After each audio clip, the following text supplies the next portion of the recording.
Halo Sobat Kreatif, kembali lagi di channel YouTube-nya Pintu Coklat. Nah, kali ini kembali lagi dengan segmen Pintu Podcast. Dan kita udah masuk ke episode 3. Di sini masih dengan konsep yang sama, edisi di rumah aja, dan talk from home. Dan kali ini aku ditemenin sama teman SMA aku, namanya Alivia. Halo Alivia. Halo, Arini. Alay banget. udah biasa. Tadi cuman pembukaan doang, harus formal dong. Gak formal juga sih. Ya setidaknya harus, ya ngerti lah. Dah. Oke, jadi kemarin itu aku ngubungin Olivia kan. Karena iseng-iseng gitu loh. Siapa ya kira-kira yang bisa diajak diskusi ya. Terus aku ingat, aku punya teman namanya Olivia. Baru aku hubungin dia. Dan taunya dia tuh seneng banget, tau gak sih pas dihubungin. Tahu apa katanya? Ini kebahagiaanku adalah ketika punya teman diskusi. Bla bla bla bla. Iya bener. Jarang-jarang kan ada yang ngajakin diskusi gitu. Apalagi temanya itu emang pas buat didiskusiin sih menurut aku. So, why not? Gitu. Oke, berarti ini salah satu ini ya, mujur juga ya, karena aku hubungin. Nah, kemarin itu Alivia ini mengajukan beberapa topik untuk didiskusiin. Benar tidak? Bener Ibu, Anda yang mengajak, saya mengajukan. Luar biasa sekali ya. Luar biasa sekali kan, karena konsepnya itu ajak aja dulu. Ntar pasti ada aja yang bakal diobrolin gitu.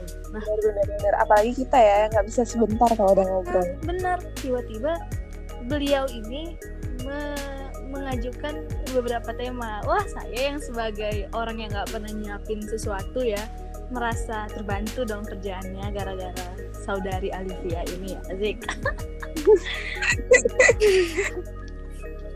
Mungkin kita bisa membahas dari apa yang mau Alivia bahas. Kira-kira kau aja lah ya. Kita kan udah apa sih informal, Zik. Informal apa sih kalau dalam Korean accent tuh kita bagian yang informalnya itu gitu. Oke. Jadi kita pakai kau aja karena kita asli sama-sama orang Siantar dan ya pakai kau tuh udah biasa ya. Iya, biasa banget kalau di sini mah. Biasa banget. Pakai kamu aku itu malah menjijikkan. Agak-agak canggung gitu ya kan. Iya. Tapi kita sama-sama ngerantau, soalnya Alivia dulu juga kuliahnya di Pekanbaru ya, Liv ya? Yap, nah, yes. Jadi kita udah ya paham deh gimana lingkungan luar dengan perkataan kamu. Tapi karena kita sesama kita ya why not gitu. Oke. Jadi Alivia itu punya topik, apa aja topiknya, Liv?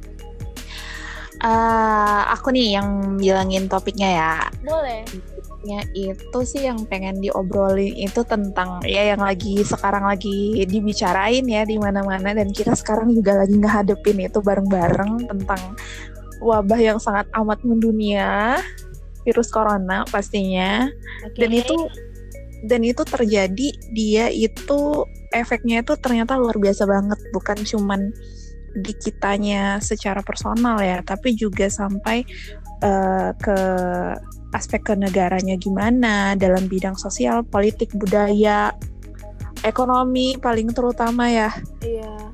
Ekonomi gitu. Dan aku jangan lupa itu juga termasuk yang merugi karena ini ya dampak wabah. Iya benar. Dan aku pengen banget sorotin tentang yang ini ya, pedagang-pedagang kecil yang emang mereka nggak bisa pakai cerita di rumah aja gitu. Mereka emang harus benar-benar keluar rumah, kalau nggak ya nggak makan gitu kan. Iya benar. Sedangkan pebisnis besar aja yang dia emang udah punya usaha banyak banget, itu ngerasain banget tuh omset mereka turun gara-gara wabah pandemik ini. Apalagi mereka yang emang gajinya itu harian gitu. Benar. Gak ada wabah aja mereka ngusahain 100.000 satu hari buat makan susah gitu kan, apalagi kayak gini gitu. Jadi emang dampaknya besar banget. Nah masalahnya adalah, wah aku jadi ngobrol terus nih, nggak apa-apa ya, aku susah berhenti Bu. Nggak apa-apa, saya suka gitu. Masalahnya adalah ketika si masyarakat kecilnya itu, kita katakanlah ada pedagang yang jual, tahu nggak sih teman-teman yang ini yang jual kerupuk keliling. Kalau misalnya di Siantar itu ada tuh yang jual opak di Jalan Sutomo Merdeka. Pernah lihat? Kalau orang Siantar pasti tahu ya. Iya, kalau di kota lain juga ada yang jual opak. Kerupuk Palembang. Bener. Nah itu coba. Kalau mereka satu hari aja nggak jualan, tentu mereka nggak dapat pendapatan dalam satu hari itu. Kita nggak usah jauh-jauh deh bilang seminggu, kita bilang satu hari itu. Terus masalahnya adalah kita disuruh untuk di rumah aja, sedangkan mereka tidak bisa, dan kita tidak memikirkan nih gimana nasib mereka nih kalau mereka kita suruh di rumah aja gitu. Dan sebenarnya kemarin aku ada baca salah satu caranya itu adalah dengan subsidi silang. Menurut aku cara efektif juga ya. Hari ini tahu nggak tentang subsidi silang? Ya kan? Yang ini juga nggak sih yang baru mau diperpanjang juga nggak sih? Yang besar-besaran itu?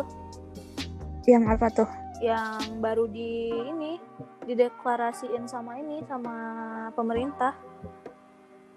PB apa singkatannya itu? Nggak tahu, aku belum ada baca yang itu sih. Aku taunya cuma subsidi silangnya doang. Oh, ada BLT juga ya? Ada juga kayak apa sih, pembagian PBS. Aduh, itu deh nggak hafal nama apanya singkatannya. Tapi dengan skala besar terakhirnya. Mungkin kayak bentuknya hampir-hampir kayak BLT kali ya. Mungkin. Bantuan langsung tunai, dan itu emang efektif sih menurut aku kalau dengan catatan, satu, semua ikut bergerak. Kedua, yang memiliki uang dalam tanda kutip itu emang benar-benar terbuka mata hati dan pikirannya untuk berdonasi ke orang-orang yang seperti itu tadi. Benar. Ketiga, kalau mau melakukan subsidi silang tentu harus ada pendataan yang sangat amat mendetail kali ya, bisa dibilang, karena kan orang-orang yang seperti itu tidak semuanya terdaftar atau tidak semuanya ingin mengakui dirinya bekerja seperti itu gitu. Padahal dalam keadaan kayak gini justru data yang transparan itu sangat dibutuhkan sih menurut aku. Jadi untuk melakukan itu tuh tidak segampang itu. Misalnya nih, uang udah kekumpul buat ngelakuin subsidi silang ke orang-orang masyarakat kecil yang membutuhkan biar mereka bisa tetap di rumah aja, tapi ternyata tidak sampai di mereka karena mereka tidak terdata sebagai masyarakat yang kurang mampu gitu sih menurut aku. Mungkin teman-teman yang dengerin juga ada punya pendapat kali ya, Rin ya? Bisa jadi sih, karena ya satu sisi lagi, apalagi nih yang baru-baru nih ya, yang podcast lagi trending sekarang, Bintang Emon aja bilang tukang duku aja itu nggak takut sama corona, itu loh. Ya iya bener. Coba deh kalau ditanya ini ya, kalau teman-teman yang dengerin juga atau kau deh ketemu sama orang deh, tanyain tuh mereka lebih takut nggak makan atau lebih takut sama virus corona. Karena konsepnya tuh gini, kalau virus corona matinya itu nanti, kalau nggak makan matinya itu sekarang gitu loh. Iya, wah, matinya itu nanti, kalau nggak makan matinya itu sekarang. Oke. Kayak gitu. Sama juga kayak ini, tau nggak sih yang lagi viral di Twitter? Arifnya nggak main Twitter ya kayaknya. Enggak, aku nggak main Twitter. Jadi gimana sih? Yang viral di Twitter itu adalah foto di mana petani dia tuh megang kertas yang isinya itu kayak kalian biar kalian di rumah aja, biar kami yang bertani untuk makan kalian gitu loh. Nah itu tuh nyesek banget gitu. Coba bayangin deh, gini deh, kita nggak bisa emang benar-benar pukul rata. Konsep di rumah aja itu emang nggak bisa pukul rata, walaupun itu adalah menjadi cara utama kita untuk ngehindarin virus ini semakin mewabah kan. Contohnya kalau petani itu nggak kerja lah, kita yang di rumah aja ini mau makan apa coba kalau mereka nggak kerja ya kan. Ujung-ujungnya emang harus ada yang dikorbanin kan. Iya, 1-2 pihak emang harus bilangnya ya, kayak main, teman-teman tahu nggak sih Hunger Games? Yes. Siapa yang mengorbankan dirinya untuk teman-temannya yang lain, atau siapa yang lebih kuat, siapa yang bertahan gitu. Iya sih. Cuman ya sama aja sih konsepnya dari dulu. Kalau misalnya orang yang bawah ya pasti bakal ngasih makan orang yang di atas, sama kayak ya lah masalah Indonesia yang bagian pulau-pulau yang daerah-daerah ini bekerja untuk ibu kota gitu ya. Sampai kapanpun ya konsepnya emang bakal kayak gitu. Ya kalau nggak kayak gitu, ya kita hidup bagaimana? Ya emang kejam sih. Iya sih, emang ada taken give sih dalam proses seperti itu ya kan. Wah, jadi ngomongin ekonomi nih kita ya kan, yang kita basicnya anak sosial cuy. Aduh. Tapi emang iya nggak? Aku mikir juga sih kalau misalnya mereka juga work from home, para petani itu, ya gimana dong kita makan apa? Emang persediaan pemerintah itu cukup untuk memberi makan seluruh umat di Indonesia? Nah, kalau ngomongin ini nih, Rin, kita nyambung juga nih ke dua apa ya kita bilangnya, dua peristiwa penting yang emang banyak juga yang ngediskusiin. Yang pertama, ini nyambung ya sama percakapan kita yang tadi di awal, itu bakalan sinkron ke pertama, kenapa Indonesia nggak bisa lockdown. Yes. Yang kedua adalah fenomena panic buying di masyarakat gitu. Nah, kalau menurut aku, kenapa kita nggak bisa lockdown? Karena itu juga tuh, karena hampir 60% ini dari, aku kemarin baca dari mana gitu ya, pendataannya 60% ekonomi Indonesia didukung oleh adanya UMKM. Termasuklah itu ada nanti petani beras dan lain sebagainya, dan juga pengusaha-pengusaha kecil. Nah, itu kenapa Indonesia nggak bisa lockdown. Karena coba bayangin aja kalau Indonesia lockdown dan semuanya itu emang benar-benar dihentikan gitu. Berarti kan kalau namanya lockdown, semua usaha harus ditutup kan, dan semua dihentikan, dan tidak boleh ada proses transaksi jual beli atau bahkan ekspor impor kan. Iya. Nah, tentu itu ngefek banget kok dong ke Indonesia. Sedangkan sekarang dolar udah berapa cuy? Udah nyentuh angka 16.000 nggak sih? Ya Allah. Bener-bener iya sih. Jelas harga dolar. Tapi yang aku pertanyain ya, kenapa daerah-daerah itu malah otonom sendiri gitu, nge-lockdown diri sendiri gitu. Jadi aku sempat mikir, ya nggak sanggup lockdown ini Jakarta doang atau gimana ya? Karena kayak Tegal ini udah mereka yang nge-lockdown pertama gitu.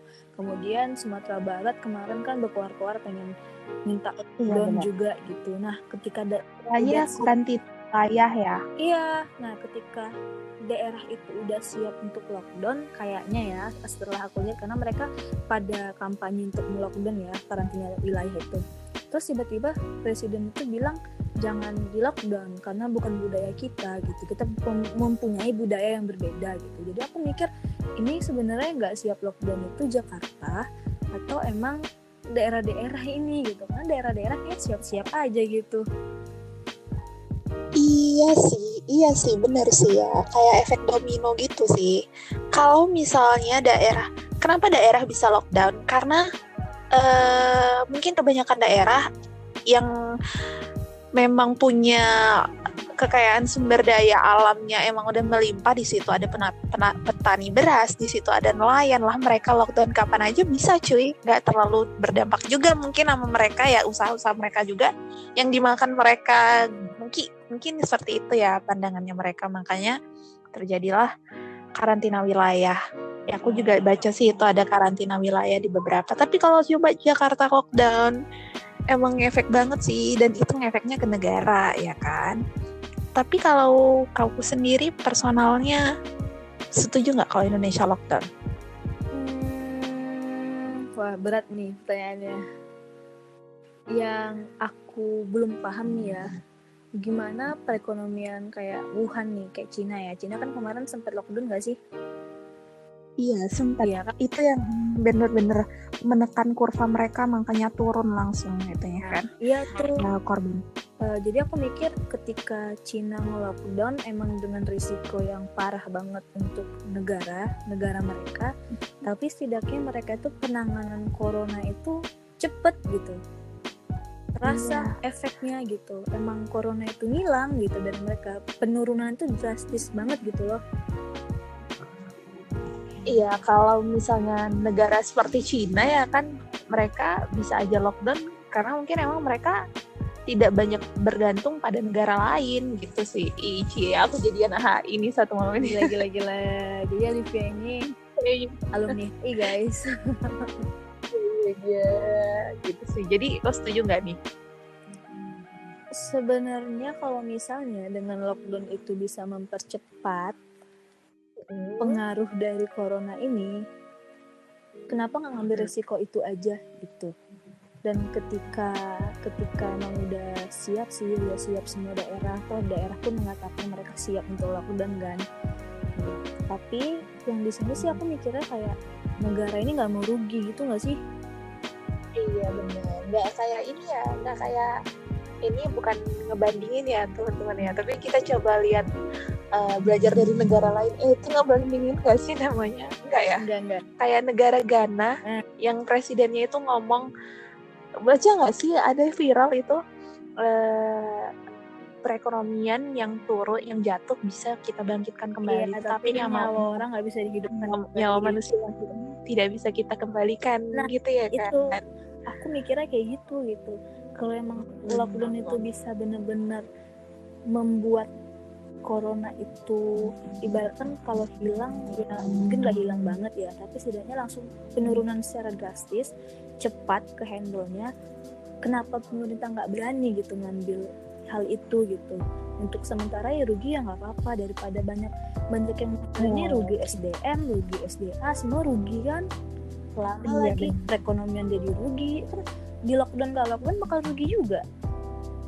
Iya, lebih lama lagi ruginya. Iya benar sih. Tapi kalau aku sendiri itu menurutmu berarti kalau bisa lockdown, kenapa nggak lockdown aja langsung gitu ya intinya ya kan? Kalau misalnya emang dari Cina kita lihat ya, Cina itu berhasil menekan tingkat corona. Tidaknya kan karena udah ada satu negara yang mencoba kan, makanya daerah-daerah lain pun melihat itu, wah mereka itu langsung turun, langsung tertekan bagaimana wabah di sana gitu. Makanya kan negara-negara lain pasti ada acuan gitu. Tapi mungkin ada hal yang lain juga sih, aku juga nggak ngerti juga bagaimana urusan kenegaraan ini. I don't know, karena aku bukan orang istana. Intinya bagaimana caranya untuk flatten the curve ya kan, menurunkan kurva itu. Tapi kalau menurut aku sendiri, ditanya balik nggak nih? Iya, kan ini udah gantian nih, siapa? Ditanya balik kan? Iya. Kalau menurut akunya sendiri sih aku nggak setuju lockdown. Oke. Selagi ada usaha yang masih bisa dilakukan selain lockdown, mending itu maksimalin diri di situ, karena menurutku Indonesia sangat amat tidak siap kalau kita menghadapi langkah se ekstrim lockdown, karena itu udah ekstrim banget. Bandara ditutup, ekspor impor dihentikan, benar-benar nggak boleh ada yang keluar rumah sama sekali, dan itu dampaknya mungkin akan jauh lebih ekstrim daripada kita seperti inilah di rumah aja, social distancing, walaupun beberapa emang masih ada yang bandel ya kan. Iya. Tapi aku personal nggak setuju kalau kita lockdown. Mending karantina wilayah sih, karena itu hanya melakukan sebagian wilayah saja gitu. Kalau aku ya, setelah aku tadi mendengar dari argumen Alivia tentang ada bandara tadi, malah aku mikir setidaknya kalau ada orang luar yang datang ke Indonesia itu nggak usah diterima dulu gitu loh. So, kayaknya bagusnya itu sih yang dilakukan sekarang gitu. Tapi di Indonesia masih menerima kan kedatangan turis-turis ke Indonesia, apalagi yang punya tiket pesawat malah dimurahin.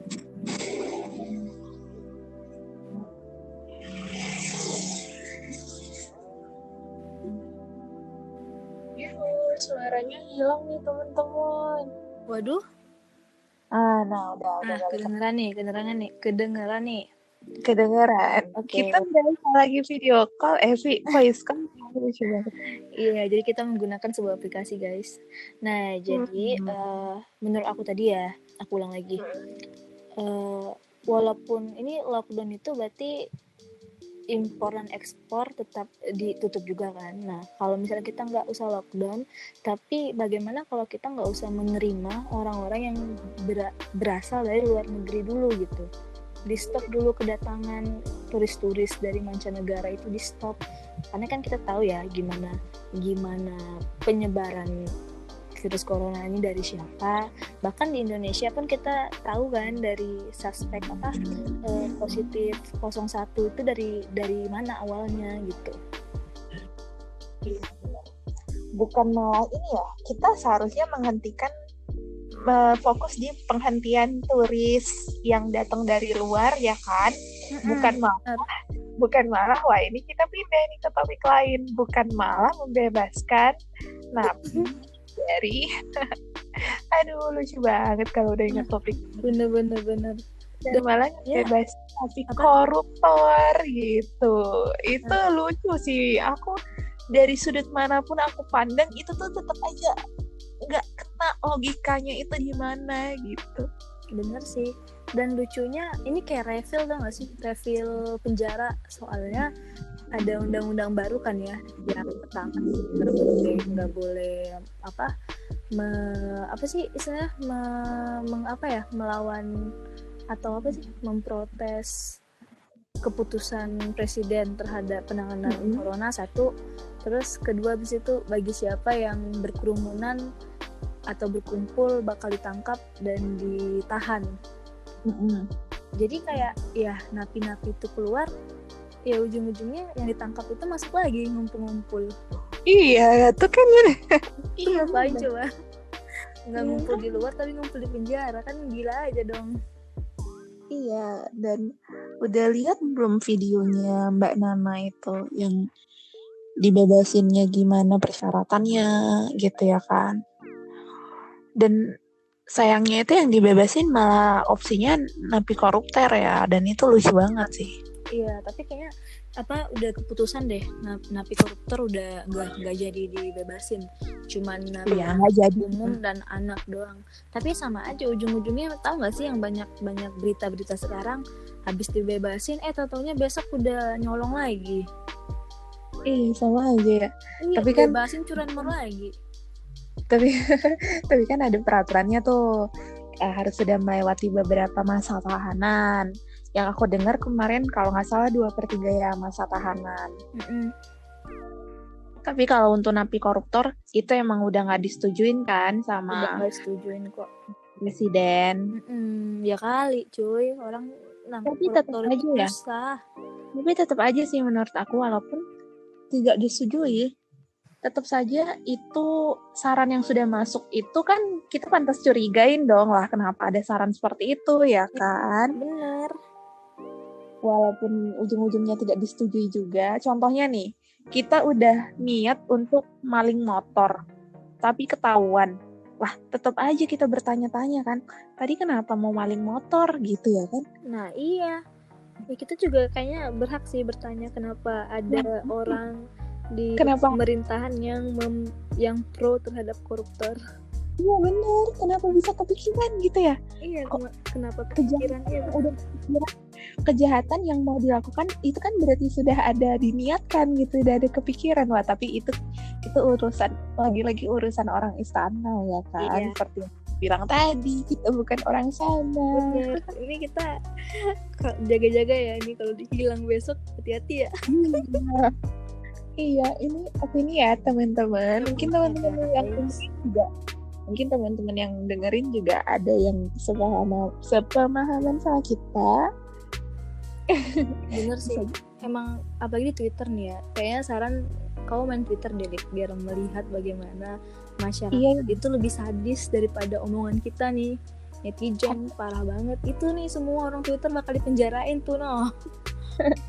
Aku berasa gaptek gitu ya gak main Twitter, padahal aku main Instagram aja rasanya udah repot banget. Ayo ya ampun, asik main Twitter kali daripada Instagram. Ini promosi astaga, ini Twitter sama Instagram gak mau bayar kita nih.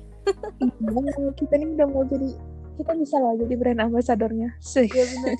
Apalagi Twitter nih, udah berapa kali tadi kita mention Twitter. Ya kan, seharusnya kan nggak boleh sebut merek ya kan. Iya. Nah, ngomongin Twitter sama Instagram, kemarin aku juga ada lihat di Instagram tuh yang jenazahnya dimandiin sendirian itu loh, ya ampun, kasian banget, aku nangis tahu. Iya benar. Belum lagi selain yang kayak gitu ya, ada juga yang jenazahnya itu mobil ambulansnya itu dilemparin batu dong karena masyarakatnya nolak. Bener kayak terhina banget nggak sih? Dan itu kejadian di Indonesia loh, Liv. Sedangkan di Madinah ya, di Madinah ya, aku lihat di Twitter lagi. Aku di Twitter ya, di Madinah. Jadi berapa sadar aja udah. Malah orang yang terkena wabah, yang meninggal karena corona tuh dimakamin dengan sebaik-baiknya. Karena kan emang ada hadis ya, kalau orang yang meninggal karena sebuah wabah itu jihad ya. Mati syahid. Nah, terus mereka itu bahkan dikuburin di deket makam sahabat-sahabat Nabi dong. Itu di Madinah. Iyalah, secara coba bayangin lah, siapa sih yang mati? Ya mati adalah sebuah kepastian ya kan. Tapi karena wabah itu gimana sih perasaan keluarganya yang nggak bisa lihat? Coba rasanya aja, walaupun memang katanya kita tidak akan mati sendirian ya, akan ada ya itu lain sendiri ya pembahasannya. Tapi apa sih yang mau mati seperti itu? Kan kita nggak mau juga gitu loh. Kok dianggap hina? Kita padahal itu kan bukan kita yang milih, kita mau sakit itu gitu. Aku beneran nangis sih lihat mereka ditolak. Kayak ada kemarin di Bandung, di Tangerang, aku baca beritanya. Iya benar. Dan anehnya kan, kayak pemerintah setempat tuh, pemerintah daerah itu kayak udah ngomong loh, udah bilang kalau virus corona ini, COVID-19 ini bakal mati setelah 7 jam orangnya meninggal gitu. Udah dibilang, jadi nggak bakal nularin kemana-mana. Dan bahkan mereka itu mayatnya itu dimasukin ke plastik, dimasukin ke peti, berapa lapis gitu. Dan masyarakat udah ngerti deh, entah emang masyarakatnya yang emang parno, na'udzubillah min zalik, atau emang masyarakatnya itu yang gimana ya, pendidikannya rendah, nggak tahu sih, yang nggak bisa disosialisasiin sama sekali.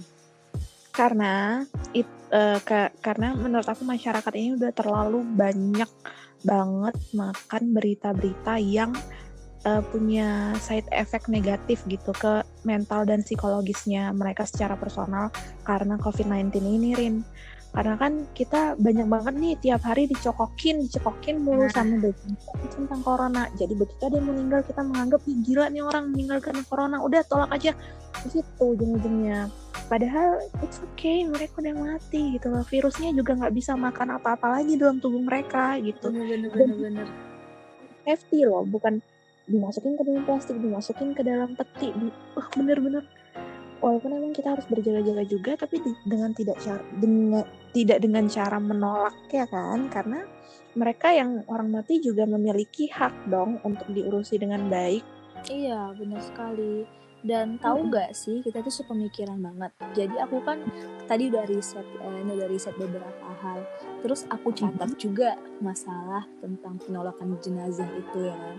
Dan aku menarik kesimpulan, dan ini aku catat loh, bahwa penolakan warga tersebut diakibatkan dari media yang berlebihan dengan berita COVID-19.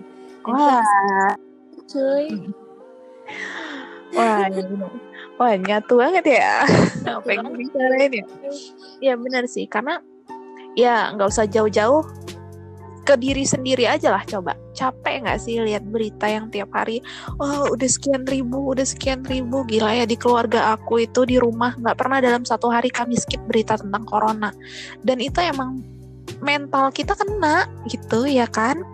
Benar. Dan masalahnya yang mentalnya yang kena itu yang gampang banget buat disakiti ya, disakiti.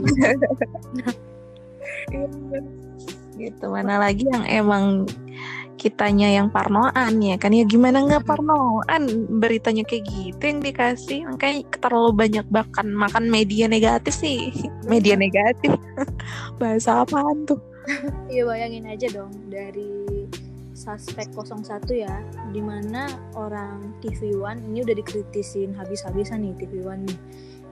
Masa iya dia itu ke rumah Suspek 1 pakai masker Star Wars. Iya. Kenapa tuh, ada masalah hidup apa tuh orang? Apa tujuannya coba? Gila, kurang kerjaan banget. Nah itu gimana masyarakat yang nggak merasa itu bahaya gitu, itu sangat kena corona itu kayak udah ya akhir dari dunia gitu. Ya kalau pemberitaan aja iming-imingnya kayak gitu. Padahal ya ini kau tadi ngepromosin tentang Twitter kan? Nih aku bacanya di Instagram sih. Kayak Twitter nggak mau dipromosiin sama kita nih. Nah, aku baca di negara lain, jadi ada orang yang emang dia tinggal bukan di Indonesia tapi dia orang Indonesia.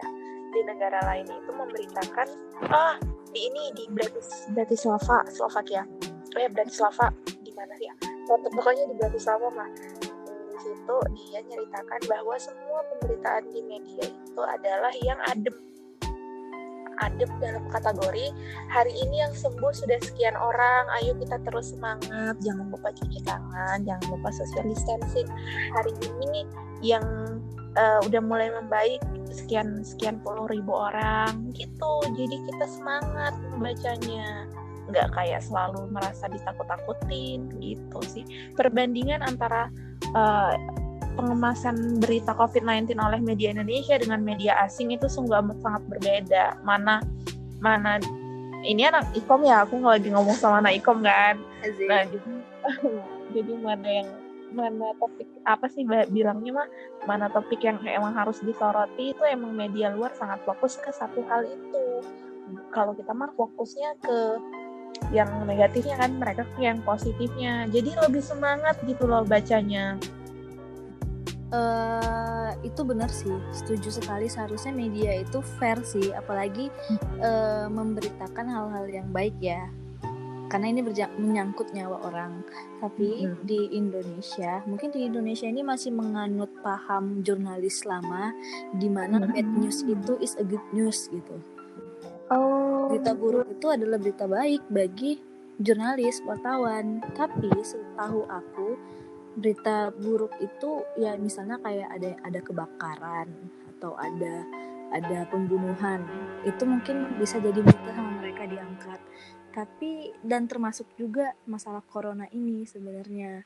Tapi setelah aku lihat-lihat, aku juga diskusi sama ada temen aku, junior aku yang baru pulang magang juga dari media, nggak usah disebut media apa. Media tersebut itu ya kayak ya menurut aku sekarang Dewan Pers itu udah nggak ada gunanya gitu loh, Liv. Kenapa? Karena contohnya nih ya, misalnya mau bacain dong, misalnya ada seorang artis misalnya, nggak usah jauh-jauh deh, misalnya nih Pak Menteri kita perhubungan, Pak Karya, Pak siapa sih namanya? Pak Karya apa? Pak Budi Karya. Pak Budi Karya itu bener, kita salah nama malu loh di podcast ini. Iya, Pak Budi Karya. Dia itu kena corona, pasti berita-berita yang lain itu headline-nya adalah sebelum dinyatakan positif, Pak Menteri Budi Karya melakukan ini. Sebelum inilah makanan yang dimakan terakhir oleh Pak Budi Karya. Jadi seolah-olah kita bilangnya makanan ini yang menyebabkan gitu kan? Iya. Jadi ini apa yang mau difokusin ya kan? Iya benar. Rata-rata berita kayak gitu sekarang kan? Lucunya lagi yang disorotin tuh keluarganya. Benar. Pemisahan keluarga pecah saat Pak Menteri diangkut ke ambulans gitu deh contohnya. Nah, ya nggak sih? Iya lucu. Benar. Untuk apa coba itu? Ya itu bagi aku bilang Dewan Pers itu kayak nggak perlu lagi gitu. Karena orang kayak suka-sukanya aja sih buat berita, yang mana yang apa aja bisa deh. Ini contoh lain ya, nggak usah deh kasus-kasus yang kayak corona ya, out of the topic from corona. Contohnya yang lain, misalnya ada yang narkoba nih, misalnya Jeffrey Nicole terkena narkoba. 10 fakta Jeffrey Nicole, artis yang terkena narkoba.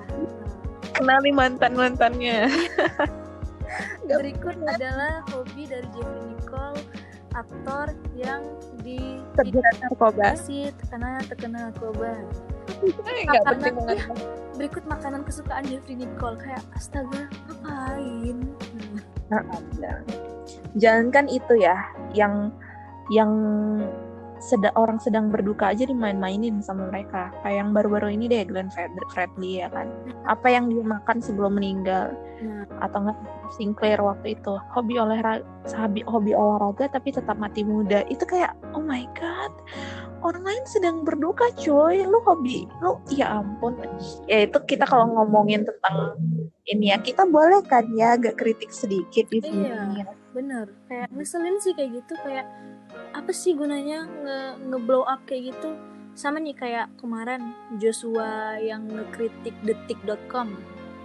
Soalnya kan Joshua kan ditanya nih ya masalah konser kan banyak banget nih yang dipending nih di Indonesia. Nah harusnya ada konser band apa gitu, band luar deh, tapi aku lupa band apa. Terus harusnya dia itu konsernya itu di bulan Maret kemarin. Jadi wartawan Detik ini kayak ya wawancara lah, banyak yang diwawancarainya. Tiba-tiba kayak yang dibuat judul itu adalah Joshua Suherman ya, itu gak hafal nama orang.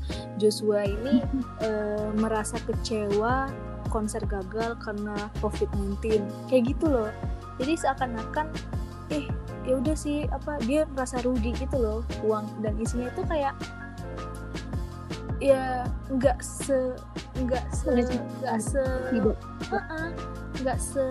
menjatuhkan judul gitu. Kenapa dia harus buat judul kayak gitu? Dan yang paling aku sedihkan adalah kan bisa komentar ya, ada komentarnya di bawah ya. Orang-orang itu nggak baca isinya, Liv. Mereka itu hanya ngekritik judul. Jadi mereka tuh semua menghujat Joshua. Emang Joshua ini nggak ini ya, semoga lu yang kena corona kayak gitu-gitu loh. Gila nggak sih media? Benar. Jadinya mengubah benar-benar ngubah ini ya jadinya. Iya, mengubah sudut pandang. Benar. Dan sampai Joshua kan akhirnya speak up nih ya. Di Detik kan sering upload nih di Twitter. Di-upload di postingannya itu langsung dikomen sama Joshua. Sebegitu banyak hasil wawancara kita, kenapa harus ini yang jadi headline? Itu satu. Kedua, saudari di tagnya jurnalisnya, aku lupa siapa namanya. Saudara bla bla bla bla, aku lupa namanya. Bertanya kepada saya bagaimana perasaan saya karena konser itu gagal. Saya harus bilang apa? Nggak mungkin saya bilang senang kan? Otomatis saya logika aja ya, saya emang kecewa, sedih. Apalagi saya udah beli tiket gitu. Itu hal yang wajar untuk semua orang kalau mengatakan saya kecewa atau saya sedih gitu. Tapi kenapa itu yang harus diangkat? Kan nggak mungkin saya bilang saya senang konser dibatalkan. Ya masuk akal sih, kayak iya ya, aku sejahat itu sih media ini untuk menggiring opininya. Opini ya benar sih. Padahal dalam masa-masa kayak gini seharusnya semua bidang pekerjaan itu saling mendukung ya kan. Apalagi media. Menurut aku yang menjadi garda terdepan selain medis itu adalah tim media juga, karena informasi apapun tentang update ya, balik lagi ke topik kita di awal ya kan, COVID-19 ini adalah media untuk penghubung antara informasi dari atas ke bawah atau dari bawah ke atas, dari masyarakat ke pemerintahan gitu sih menurut aku ya kan. Jadi garda terdepannya selain medis ya adalah media sih. Iya bener banget itu. Media itu emang harus sadar lah posisinya apa gitu. Tapi ya balik lagi mereka nggak bakal sadar cuy. Karena orang jadi jurnalis sekarang gampang, nggak sesusah dulu Liv jadi jurnalis Liv. Oh ya. Sekarang apapun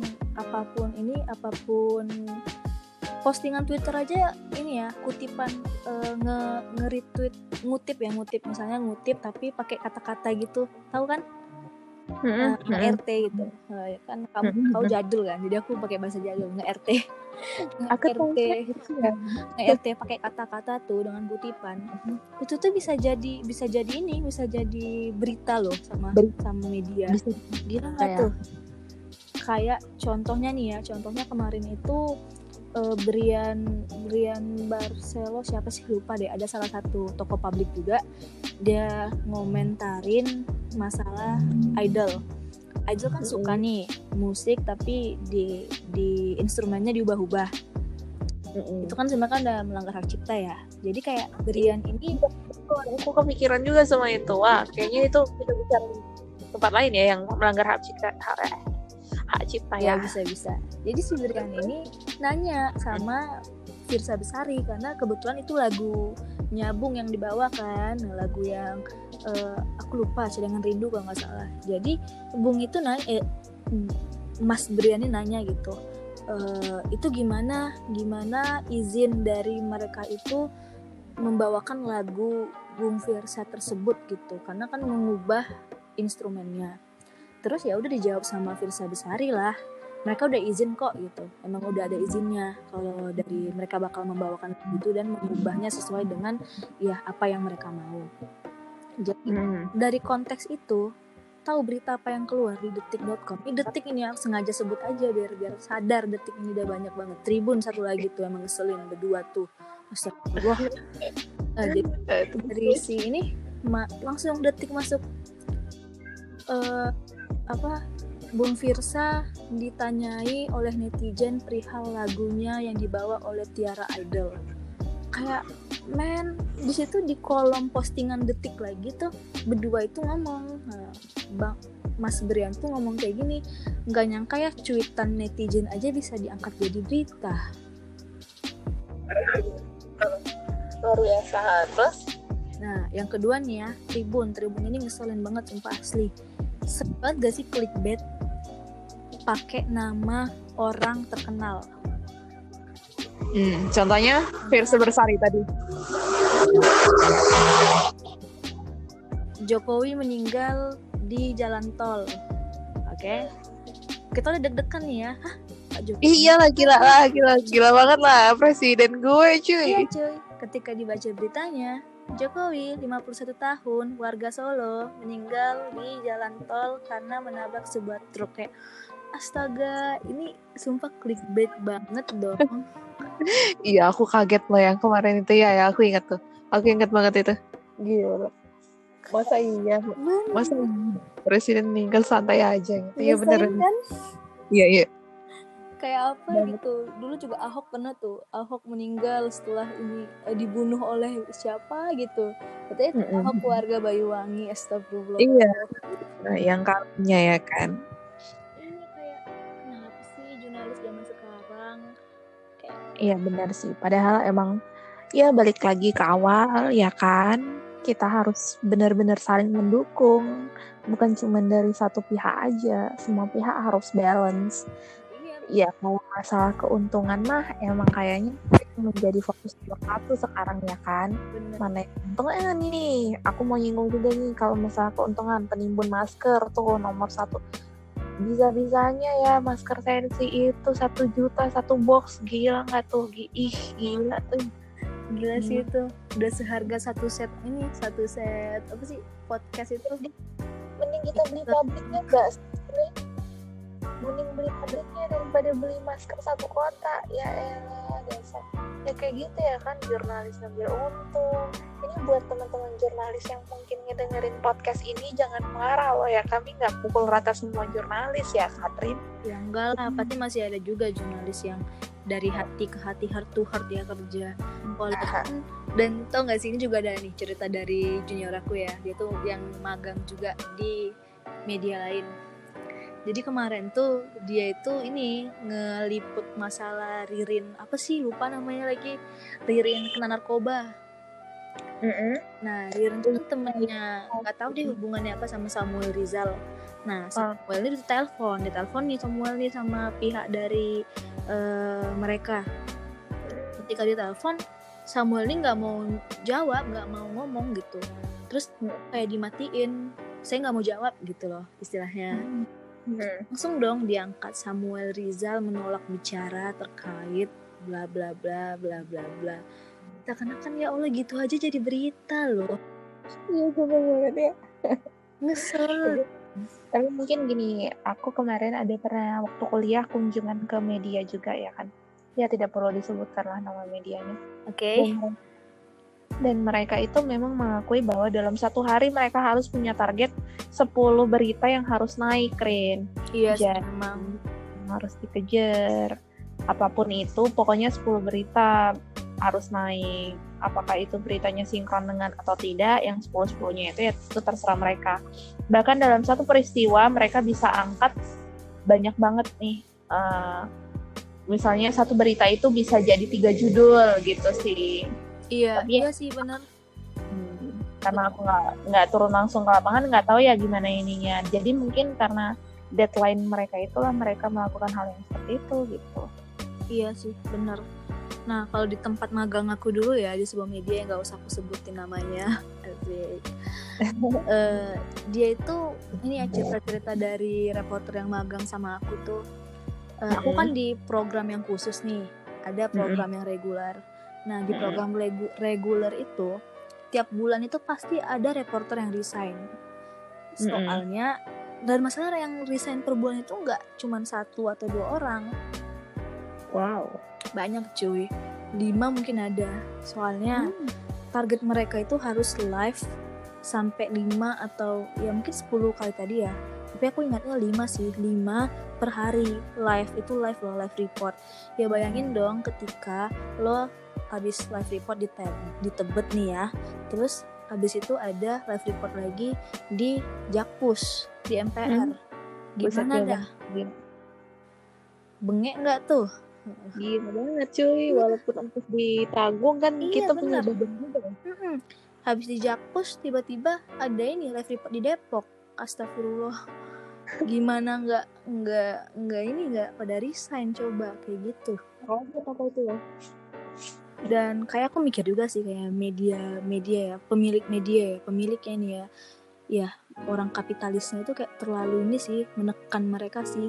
Jadi dampaknya ke situ. Jadi mereka membuat berita yang penting itu berita gitu. Karena itu lagi target yang mereka cari, yang mereka targetin itu keterlaluan gitu.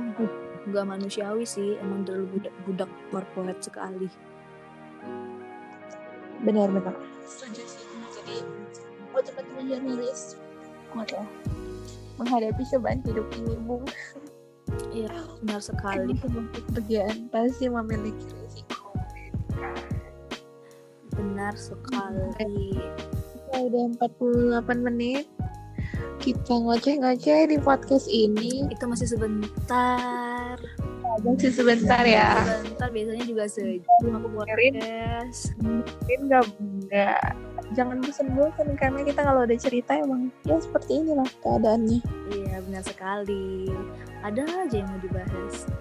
Iya, apalagi nih kira-kira COVID-19 lewat dan segala efek-efeknya lewat. Tentang jurnalis lewat juga. Nah, ini simple sih. Jadi menurut seorang Alivia nih ya, hikmah dari segala wabah ini apa sih? Wah, banyak. Aku suka nih kalau bicarain hikmah. Iya, tahu aja sih bicara mancing aku gimana ya. Anjay. Hikmahnya adalah banyak banget nih. Kita mau podcast 2 jam, sok banget ya. Sebentar. Yang paling penting hikmahnya adalah kita jadi paham apa itu. Kita jadi paham tentang makna sebuah kebersamaan. Itu yang paling penting menurut aku. Enggak deh. Itu nomor 2 deh. Yang paling penting adalah kita jadi sadar diri bahwa kita butuh Tuhan. Kita butuh Allah ya. Kalau ini ya, kita butuh Allah tuh emang kita yang butuh, bukan Allah yang butuh gitu. Bukan Iya, Tuhan bener, yang bener. itu yang paling utama sih. Yang nomor 2 adalah kita jadi lebih menghargai makna dari kebersamaan. Karena selama ini kita main sama teman, main sama keluarga, kayak nggak ada esensinya gitu. Kita kurang menghargai kebersamaan itu, kita main HP lah, dan tidak menghargai waktu. Padahal sekarang kita mencari-cari waktu kayak gitu kan, kita bisa bercengkrama tatap muka, face to face, tapi waktu kita memiliki timing untuk itu, kita tidak memanfaatkannya dengan baik. Yang ketiga adalah makna dari sebuah keluarga, dan ternyata kita emang yang paling penting adalah keluarga ya. Kita jadi disuruh balik ke rumah. Dan aku kemarin ada baca lagi-lagi di Instagram, you love me, I know. Dan aku ada baca bahwa seorang ibu menangis melihat anaknya mengerjakan PR. Dan dia benar-benar bilang, ini kali pertama aku melihat anakku mengerjakan PR. Gimana coba rasanya cuy. Selama ini, begitu anaknya pulang sekolah, dia langsung leskan anaknya dan dia ngurus kerjaan yang lain. Begitu setiap hari. Dan karena ada wabah ini, jadinya si anak bisa diajarin oleh mama papanya yang work from home ya kan, yang WFH, si anaknya juga school from home. Jadi makna keluarga itu sangat terasa sih di kayak gini, di wabah kayak gini. Benar. Banyak lagi ya, aku sampai lupa mau bilang apa lagi. Ini aku nambahin satu nih. Ya kita manusianya emang sakit ya, tapi bumi makin sehat cuy. Benar. Ngerasa nggak tuh polusi nggak ada, udara makin bersih. Benar. Kebayangnya tuh kayak gini, mungkin bukan sekarang, dari dulu bumi yang kayak berdoa nih sama Allah, ya Allah aku nih capek banget nih, mereka manusia ini kok barbar banget ya, ngerusak mulu, ngebakar hutan, buang sampah di sungai, buang sampah di laut, semuanya tercemar, ikan-ikan gak bisa, pada mati semua, apalagi ikan kecil, polusi udara, bla bla segala macem, pokoknya dia curhat. Terus kayak Allah bilang, udah nanti ada timingnya gitu. Dan ini timingnya, udah nih aku kayak si Allahnya tuh bilang, udah nih manusia dikurung dulu, buminya, keinginan bumi dulu yang dikabulin gitu gak sih? Dan kita jadi kayak kecarian. Tapi dia semakin sehat ya kan? Iya. Kayaknya ini untuk ini istirahat, rehat sejenak sih bumi. Untuk menghadapi hal yang lebih besar lagi dong. Tahun 2020 ini parah sumpah. Parah banget. Dari April loh cuy. Dari Januari gila banget ya kita. Dari perang dunia cuy. Banjiran, polusi udara, hutan yang terbakar. Buset. Parah. Dan aku tambahin lagi, hikmahnya adalah kita jadi sadar bahwa semua kerusakan yang kita rasakan di planet tercinta kita ini, yang satu-satunya kita hidup di sini, adalah karena perbuatan tangan kita sendiri. Yes, that's aja. Ya kayak yang kau bilang tadi kan, seperti manusia istirahat, bumi pun butuh istirahat. Jadi memang selama ini bumi juga bekerja loh untuk kita loh. Jadi kita untuk istirahat, bumi juga istirahat. Biar kitanya sadar selama ini tuh yang bikin rusak itu ya kalian manusia yang ada di bumi ini gitu ya kan. Iya benar-benar. Nah tadi tuh kita sudah berpikir positif sekali ya. Nah kemudian nih sebelum mungkin ini topik terakhir, kau percaya nggak sih kalau COVID-19 ini bagian dari konspirasi? Sudah tidak gini di topik yang ini. Kalau bicarain tentang konspirasi, gimana ya? Agak berat ya kalau ngebahas ini. Memang beberapa sudah ada yang mencoba-coba membuktikan. Mungkin mereka bereksperimen ya. Tentang novel yang kayak kita diskusiin kemarin kan, ya. Tentang novel, tentang time traveler, tentang yang kemarin juga ada banyak macam-macam kalau tentang konspirasi COVID ini, dan ada yang bilang ini suatu senjata pembunuhan massal yang mengurangi jumlah manusia ya di dunia. Aku kalau berkomentar tentang konspirasi sih, menurut aku itu tergantung dari orang yang melihatnya gitu. Kalau emang dia orang yang percaya seperti itu ya, dia pasti akan kebawa sama berita-berita yang konspirasi yang sekarang lagi lumayan viral ya di mana-mana. Iya Tapi benar. jadi 60% tidak percaya, 40% sedikit percaya. Wah, kirain 50-50 cuy. Enggak. 70% aku tidak percaya sih. Tapi ya kalau aku sih balik lagi ya, mau ini Iya, gimana? settingan dari mereka yang dianggap konspirasi, yang dianggap berkuasa ya. Tapi kayak manapun pasti ini terjadi karena seatas izin Allah kan. Iya benar. Jadi ya udah sih, serah deh mau bilang ini konspirasi apa, Illuminati atau apa, kayak serah dah. Tapi pas awal-awal aku tahu ada novel apa sih judulnya apa ya kemarin ya? Lupa. Pokoknya itu aku benar-benar kaget sih sampai aku chat kau kan. Benar-benar kaget sih, tapi setelah dipikirkan kembali kayaknya kok begini banget ya. Lagi pula itu ada yang bilang hoax kan. Iya, ada yang bilang hoax juga, udah diganti katanya. Iya benar, kita nggak bisa langsung percaya. Bener. Ya lagi-lagi kembali ke gimana kitanya lah, pandai-pandai lah kita mengerem diri untuk segala macam berita yang beredar, termasuk konspirasi. Bener. Karena serem banget dong kalau misalnya hoax yang ada di grup keluarga, mungkin kita masih bisa nge-handle ya. Gitu. Yang kayak kemarin itu sampai e-booknya pun diganti cuy, siapa yang gak kaget dong? Iya ya, itu emang udah diganti ya? Udah diganti, karena ada yang bilang kalau itu Rusia entah apa sih. Pokoknya ada sih, dia itu nggak Wuhan, bukan Wuhan 700. Seniat itu loh orang bikin, oh my godness. Makanya kalau emang itu bener diganti, gila banget gak sih? Itu hoaxnya sampai sebegitu banget mereka itu buat hoax, dan hoaxnya itu nyata. Kayak kita aja gak bisa bedain loh. Iya benar sih. Itu tuh yang kita merasa diri kita udah menganggap literasi medianya cukup ya. Gak bisa bedain cuy. Itu ya kan, makanya banyak-banyak nanya dulu kalau berita-berita kayak gitu ya kan. Bener ya. Sharing sebelum sharing. Yes. Ya semoga aja lah, kita doakan agar bumi ini cepat membaik. Aku mau dong nambahin satu lagi. Apa tuh? Tapi kalau dulu deh, apa doamu untuk wabah COVID-19 ini, untuk bumi ini, untuk kita semua, untuk semua yang berjuang? Waduh. Doaku ya semoga ini badai nih. Aku nganggap kalau kita ini lagi badai nih ya, lagi hujan deras, badai dan segalanya deh. Dan aku berharap kita mendapatkan pelangi yang memang sepantasnya kita dapatkan. Sedap banget, amin. Ya Bang. Dan lebih dari 7 warna ya kan? Wah, warna-warni dah. Ini kebahagiaan banget tuh. Kalau kau? Semoga cepat sembuh. Udah itu aja. Semuanya. Karena aku menganggap kita sedang sakit. Kalau kau sedang badai, kita sedang sakit. Iya, wajib sih. Semuanya benar-benar lagi. Logi kita ya, cerdas banget sih kita.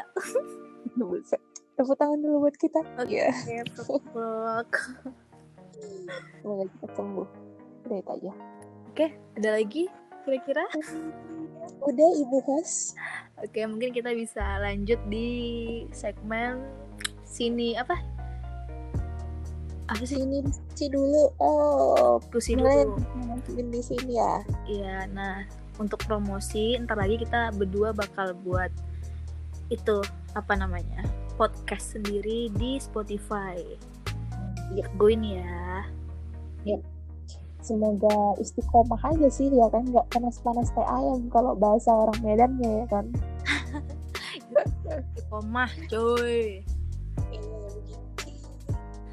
Oke, well, terima kasih ya Mbak Pia yang sudah mau menemani jadi teman bicara Azik.